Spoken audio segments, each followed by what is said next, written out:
जो जमीन सरकारी है वो जमीन हमारी है।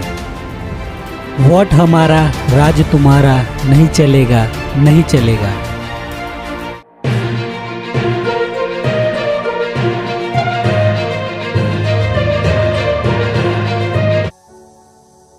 जब तक जाति व्यवस्था है तब तक मैं अपने समाज के लिए काम करता रहूंगा। लंबे समय से हम व्यवस्था के दरवाजे खटखटा रहे हैं, न्याय मांग रहे हैं, लेकिन कुछ नहीं हो पा रहा। हम तब तक नहीं रुकेंगे जब तक कि हम पीड़ित समुदाय को एकजुट नहीं कर लेते। जिस समुदाय का राजनीतिक सत्ता में भागीदारी नहीं, वह समुदाय मर चुका। ये बोल मान्यवर कांशीराम जी के थे। लाइव खबरनामा के इस खास प्रोग्राम में आज हम बात करेंगे भारतीय राजनीतिज्ञ और समाज सुधारक श्री मान्यवर कांशीराम साहब जी की। इसमें कोई शक नहीं कि बाबा साहेब अम्बेडकर ने दलित पिछड़ों को राजनीति के पहचान दिए, लेकिन मान्यवर कांशीराम जी ने दलितों, पिछड़ों और आदिवासी समाज को सत्ता के मुकाम तक पहुंचाने का काम किया। बाबा साहब अम्बेडकर के बाद लंबे समय तक दलितों, पिछड़ों और आदिवासियों की लड़ाई लड़ने वालों का अकाल पड़ गया। समाज में एक शून्यता की स्थिति पैदा हो गई थी। बाबा साहब अम्बेडकर के विचारों को खत्म करने की साजिश रची जा रही थी। तब ऐसे हालात में मान्यवर कांशीराम आगे आकर सड़क पर उतरकर संघर्ष की शुरुआत की। मान्यवर कांशीराम जी का जन्म 15 मार्च 1934 को पंजाब के रोपड़ जिले के खवासपुर गांव में एक दलित परिवार में हुआ।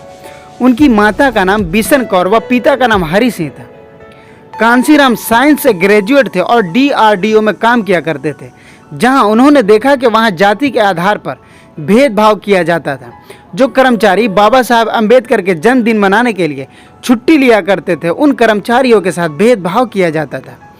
यही सब देखकर जातिगत भेदभाव खत्म करने के लिए 1964 में एक दलित सामाजिक कार्यकर्ता बन गए और डॉक्टर अम्बेडकर साहब द्वारा लिखी किताब और दर्शन ने काफ़ी बड़ा रोल अदा किया।